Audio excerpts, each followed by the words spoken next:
Have an abundance of anger. I'm Ann Margaret with Raise a Vibration, and you can join me here every week for an inspirational talk about something that we struggle with as humans. So thanks for joining me this morning. Today is actually Super Bowl Sunday, and I thought it was a very good topic to address on Super Bowl Sunday because this day of the year, quite soberly and seriously, is the highest reported cases of domestic violence on women. So it's a very important day to look at our anger and look at why we have what we do, and then how do we neutralize it? How can we use it to empower us?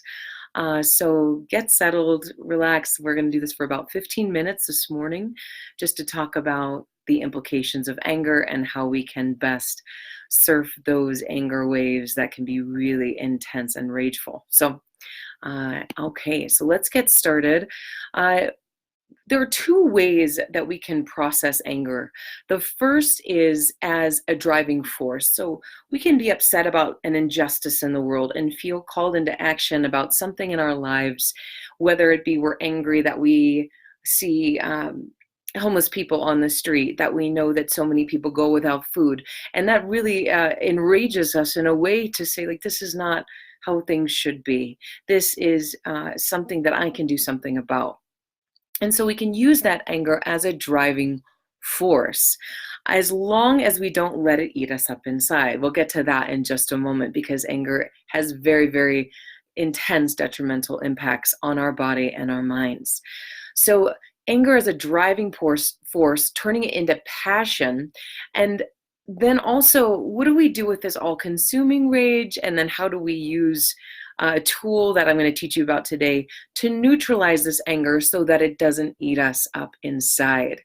Okay, so anger is one of our emotions, and typically in our society we try and suppress these more negative emotions, but really they can drive us in a way that helps guide our path, helps show us what's not working in our lives, and they can be true gifts if we know how to use them. So I want to start with a couple quotes. Some of my favorite quotes about anger. I've put them in the notes for today. So the first one is Mark Twain, and he said, "Anger is an acid that can do more harm to the vessel in which it is stored than to anything on which it is poured." Okay, so we know that when we're harboring anger and resentment and rage within us, it eats away at us like an acid inside. Okay, so this rage and this anger, we think when we project it onto somebody else, we're going to be rid of it. But the secret is, with any emotion that we want to feel, the way that we treat others is how we truly feel about ourselves and the energy that we keep within ourselves. So the hater, the person who hates, is the one who has to bring that energy of hatred through their bodies, in their minds, before they project it outwards. So it's a beautiful quote by Mark Twain. The other one is credited to Buddha, and Buddha says, "Holding on to anger is like grasping a hot coal with the intent of throwing it at someone else. You are the one that gets burned." That's very, very wise. And we know this. We know, like, if we don't grant forgiveness, then we're the ones who has to harbor that resentment. But it's not always easy to do, right, everybody? I know that you know that. So how it eats us up inside. I'll teach you a tool in just a moment about how to neutralize that anger or raise the frequency of your thoughts, of your body, so that that vibrational frequency within is one of peace. Because anger is the enemy of peace. It's the complete opposite, the antithesis of peace. And if we're desiring more peace in our lives, we need to look at our anger. Okay, so it can be a driving force. That's great, as long as it doesn't perpetuate inside. People like Martin Luther King, Mahatma Gandhi, these are incredible examples of people who were initially enraged by the injustice that they were seeing, but they didn't go through their day-to-day harboring feelings of anger and rage. And the tool I'm going to teach you is going to teach you instantaneously how to move from a state of anger to a state of compassionate humility. Okay, we'll get there in just a moment. So the second thing I want to talk about is this all-consuming rage. How do we release this all-consuming rage consciously? Because I know you feel it. We see it around us. We see it in our leaders. We see it in the people who are talking to us about the ways of the world and the state of the world. So we feel it in our communities. My goodness, it's higher than ever. So what do we do with this all-consuming rage? Anything that we get upset about in the moment is triggering a very deep root within us. That it was an injustice at some time. Maybe it was a childhood upset or a childhood trauma or something that never truly got healed or resolved or processed with an adult mind. Maybe you're still relating to this particular thing with a childlike maturity.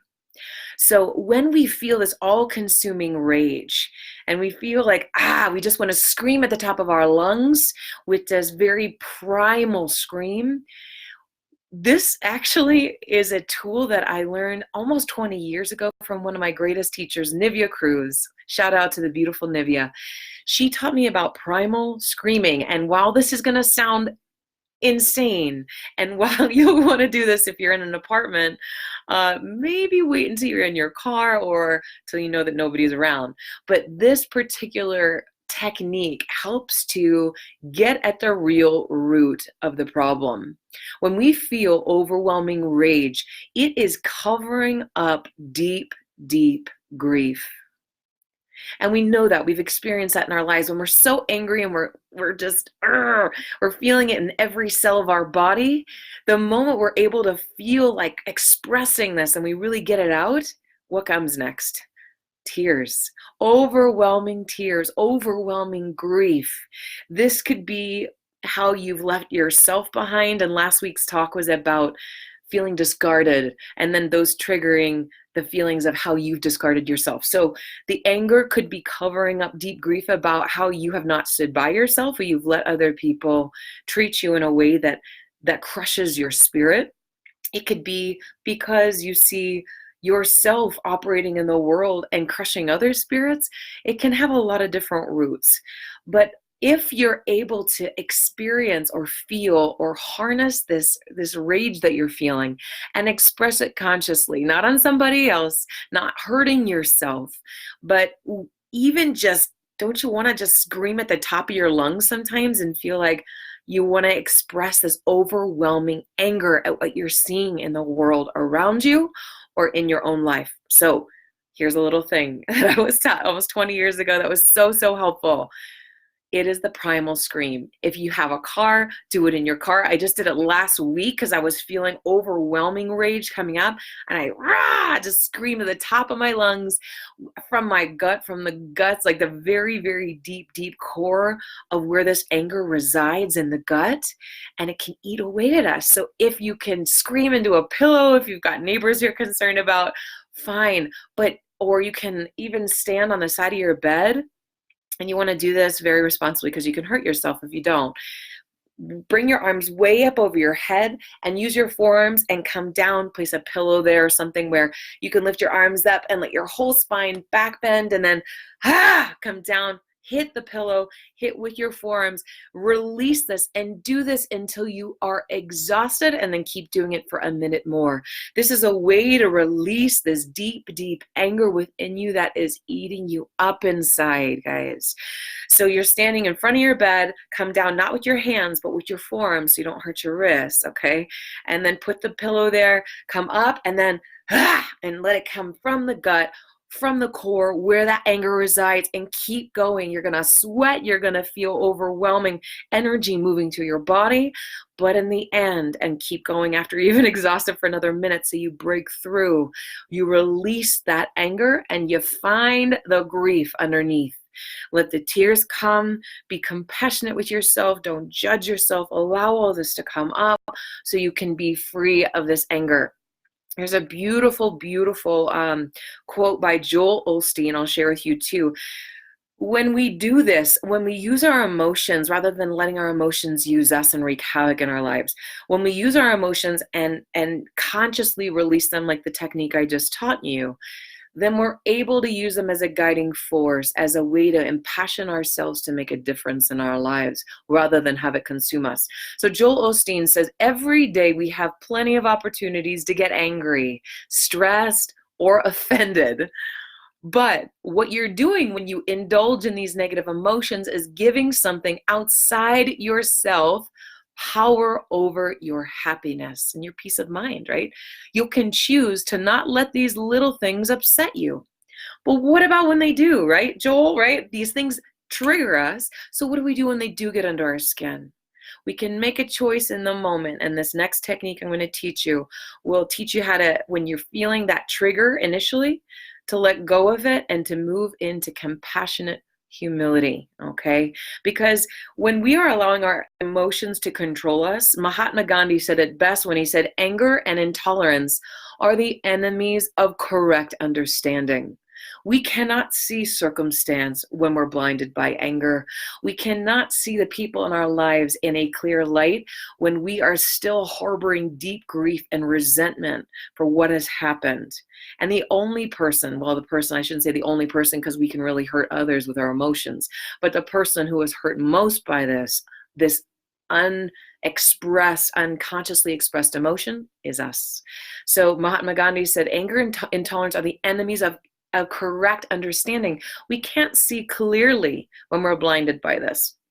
So the Raise the Vibration Anger Tool I'm going to teach you today about when you are triggered by something or someone, how to shift that energy, upgrade your frequency so that you can return to your heart, return to peace is this. It's quite simply, you never know what it's like to be in someone else's shoes. And no one knows what it's like to be in yours. So when somebody acts out, if you're able to remind yourself of that and compassionately remind yourself to be humble, that you don't know what it's like to be in their shoes. We have separateness, but yet we think we know, don't we? We think we know what else somebody is going through. So if we can return to compassionate humility in these moments and remind ourselves that nobody knows what it's like to be in our shoes and we don't know what it's like to be in theirs, then we can give them the space to behave however they're behaving, not that it's okay, but we can return to our heart and a peace, an inner peace, where we can patiently react in a consciously chosen way. Okay, so little tip to raise your vibration when you're triggered emotionally with this anger. In the notes, I've also given you a couple oils that I love to use when I'm feeling that emotion. Oil of cardamom, which is the oil of objectivity, helps you kind of see clearly. And then also wild orange, which is the oil of abundance. We get angry when we feel like we're in a scarcity mindset or we don't feel that abundance in the world around us.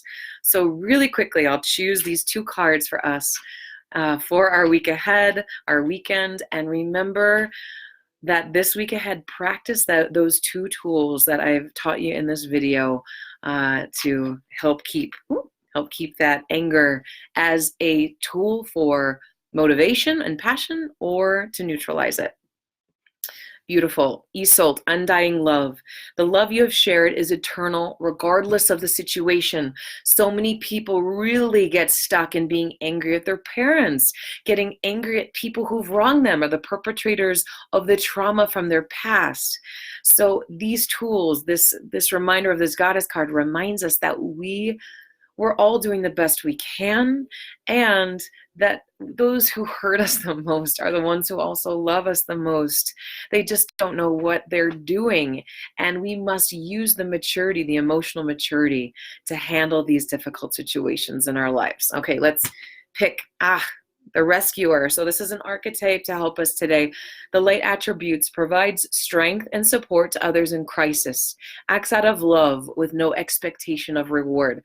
This is reminding us that if we pull love through us, if we let go of our addiction to being right, that someone else is wrong, then we can return to our heart energy and feel the inner peace rather than the resentment or the anger.